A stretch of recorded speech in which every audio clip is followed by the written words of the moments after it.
But Martha was distracted by all the preparations that had to be made. Tacky of Luke, wouldn't you agree? To include his opinion in the story. My story. In the New International Version translation, it's the only time distract is used in the whole Bible. That one place making mention of me. Thanks, Luke. There are many reasons people fail to live up to their full potential. Habits and actions that are harmful, excessive, toxic, sinful. Some of these can be disguised.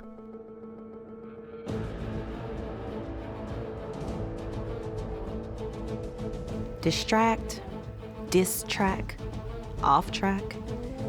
You're thinking about one thing, and something else drives you off that track. The something else doesn't have to be more interesting or more important. It just grabs your attention. Squirrel. Then you go from off track to one track. Squirrel, squirrel, squirrel. The loop. You're stuck in the loop. But it's all about distractions. Mary, Lazarus, and I live in a small village. Mary's my sister, Lazarus my brother. I hear that Jesus, whom I've only heard about, good things, miracles, teachings, loves children, Jesus, will be coming through our village on his way to Jerusalem. I send word to his disciples who are with him that we would love to welcome Jesus into our home. Our home is the only one in the area large enough to accommodate Jesus and, well, at least some of his followers. I expect to hear back in a day or two whether Jesus will accept our invitation. But less than an hour later, a man knocks at our door. A strange man, Galilean by his look and accent, and he had workman hands, a laborer, fisherman, most probably. Andrew. He introduces himself and tells me Jesus would very much appreciate staying at our house, and gives me the good news that he will be arriving within an hour. An hour. I 100% panic.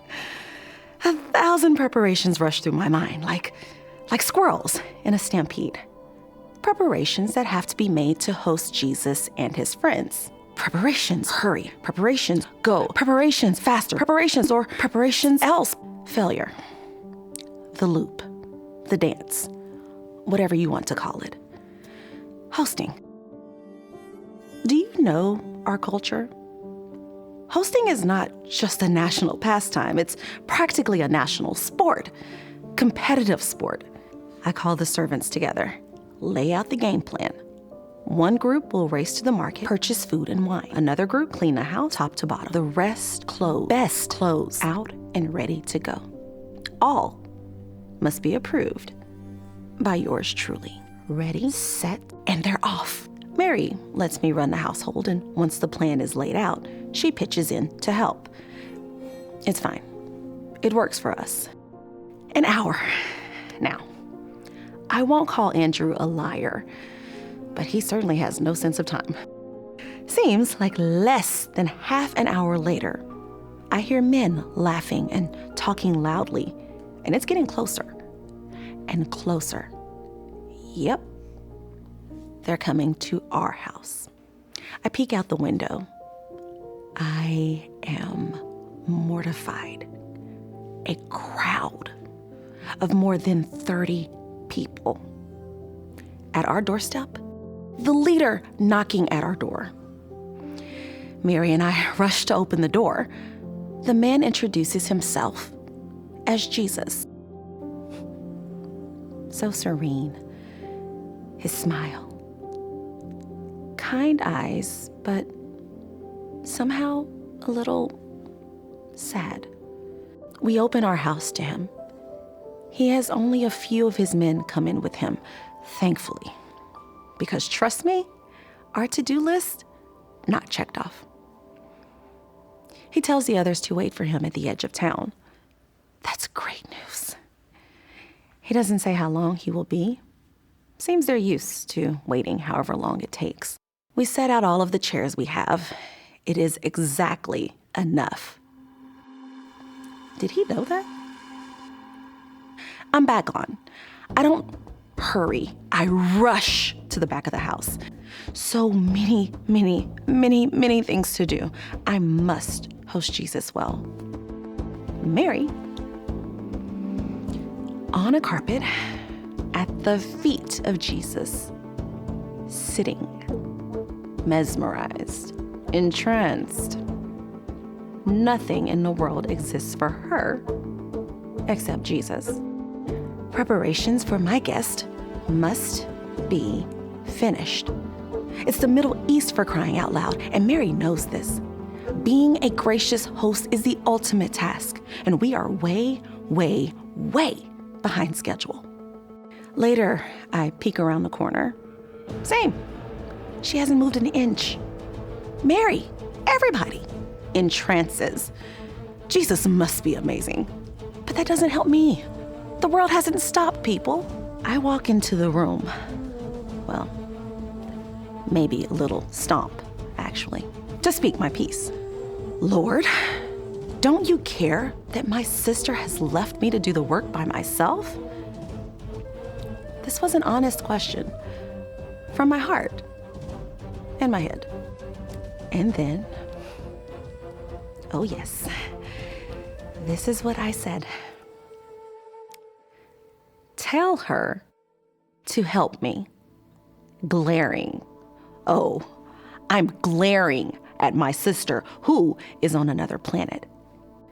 Jesus looks at me. Those eyes, sad. Martha, Martha, you are worried and upset about many things, but few are needed. Indeed, only one is needed. Mary has chosen what is better, and it won't be taken away from her. I can't look in the eyes of anyone in the room beyond embarrassment. I have to get out of there. Andrew is sitting in the way. I'm trapped. His eyes say, I totally get it.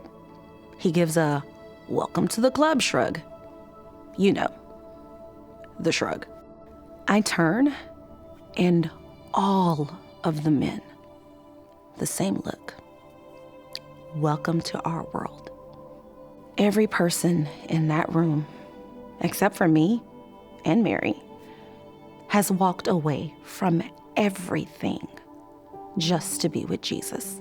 They have given up every worldly possession, families, jobs, future, their distractions, to be with Jesus, to hear his every word, to be with him, to know him. I'm faced with the same decision. Time screeches to a standstill. Do I give up the only way of life I know to be with Jesus? Distractions are my comfort zone. Some are empty distractions, but not all. Some are necessary. They have to be done. They have to be done by me. People turn back to Jesus. He's telling a story of a farmer who went to sow his seeds in the field. It is obvious the men in the room have heard the story before. Jesus tells it as a reminder, and so Mary and I can hear it. The men ask him what the parable means. Jesus explains, I hear only one sentence. It loops over and over and over. The seed that fell among the thorns stands for those who hear. But as they go their way, they are choked by life's worries. Riches and pleasures, he says. But it's the worries that cut me to the core.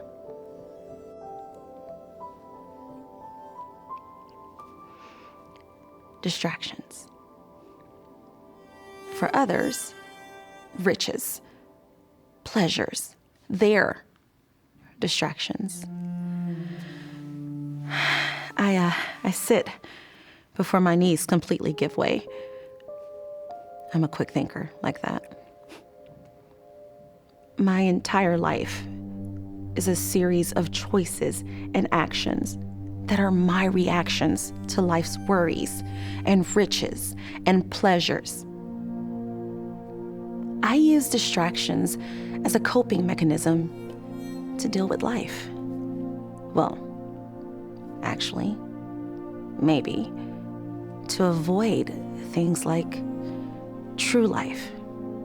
I am the seed that fell among the thorns. I look at Mary.